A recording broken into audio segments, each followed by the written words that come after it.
Γεια σας και καλώς ήρθατε. Πολύ ενδιαφέρον το συγκεκριμένο μάθημα. Έχει να κάνει με το octave displacement.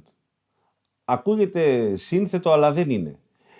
Έχει να κάνει με το γεγονός ότι πώς οι νότες μου δεν βρίσκονται στην ίδια οκτάβα όταν θα παίξω μία ιδέα.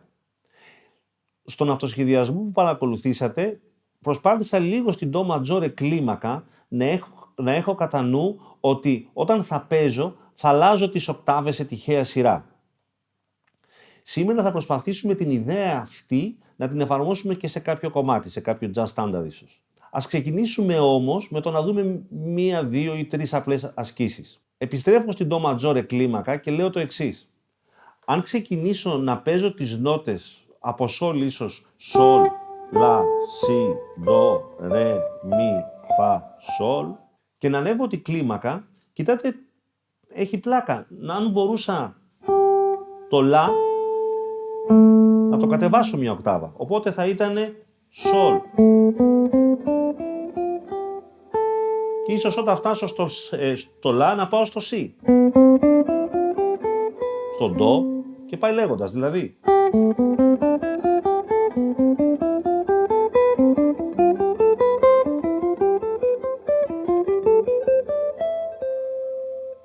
Ίσως είναι σαν να έχει κάποιος ένα μικρό λόξιγκα, δηλαδή, σολ, οκ.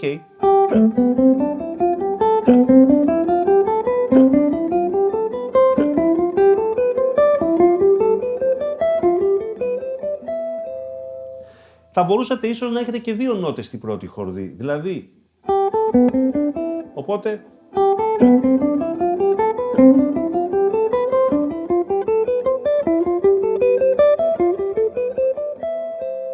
ίσως τρεις.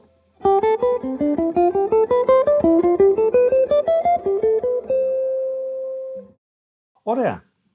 Τι θα συνέβαινε αν είχαμε 4 χορδές και προσπαθούσα να παίξω την κλίμακα σε μια οκτάβα. Σολ, λα, σι, ντο, ρε, μι, φα, σολ. Μοιάζει τυχαίο, κι όμως είναι μία οκτάβα της κλίμακας, σολ, λα, σι, ντο, ρε, μι, φα, σολ, απλά με δύο νότες αναχορδή γίνεται όλο αυτό το παιχνίδι.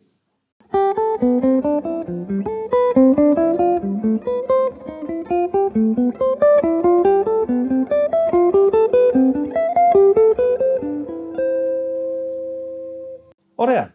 Δεν πηγαίνουμε στο κομμάτι. Έχω σκεφτεί να έχει εφαρμογή αυτή η ιδέα πάνω στην Blue Bossa. Η Blue Bossa κάθε φορά όταν την παρουσιάζουμε σε ένα μάθημα είναι αρκετά προκλητικό όταν λέμε σε κάποιον μαθητή ότι συγκεντρώσου γιατί αυτό το κομμάτι έχει μια μελωδία που μπορεί να μην υπάρχει. Άμα δείτε τις νότες με τη σειρά δεν κάνει τίποτα άλλο παρά να κατεβαίνει την κλίμακα ξεκινώντας από την νότα σολ. Δηλαδή σολ, φα, μι, ρε, ντο.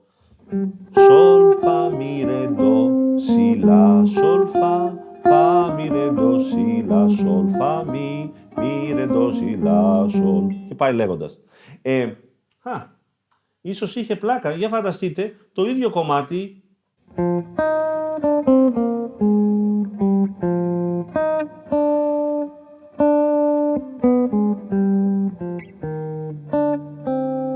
Δεν έχουν αλλάξει και πολλά πράγματα. Οι νότες είναι τελείως διαφορετικές, άσχετες.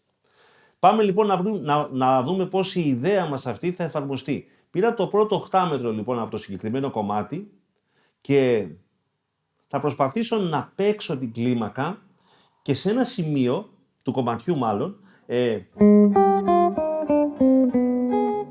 παίζω τις νότες λα, σολ, φα, μι, ρε, ντο, σι, λα, σολ.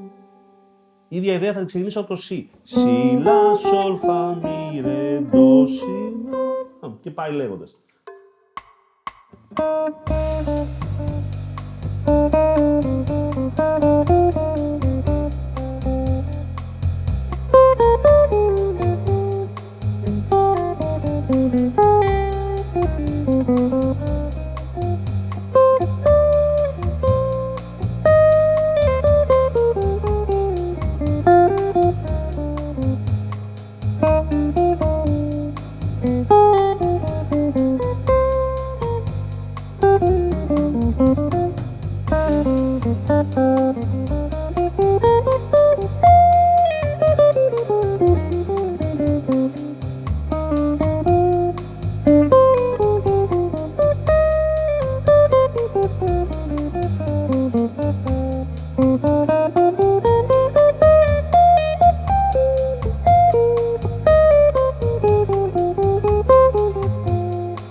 Ελπίζω να σας φάνηκε ενδιαφέρον. Μην ξεχνάτε αυτό που έχουμε πει και στα προηγούμενα μας μαθήματα, ότι αυτή είναι μια κεντρική ιδέα. Θα μπορούσατε να την εξελίξετε όσο περισσότερο θέλετε, να την εφαρμόσετε σε οποιοδήποτε στυλ εσείς επιθυμείτε και όσο περισσότερο θα δουλέψετε μαζί της, τότε τα αποτελέσματα θα σας ξαφνιάσουν. Ευχαριστώ που με ακούσατε.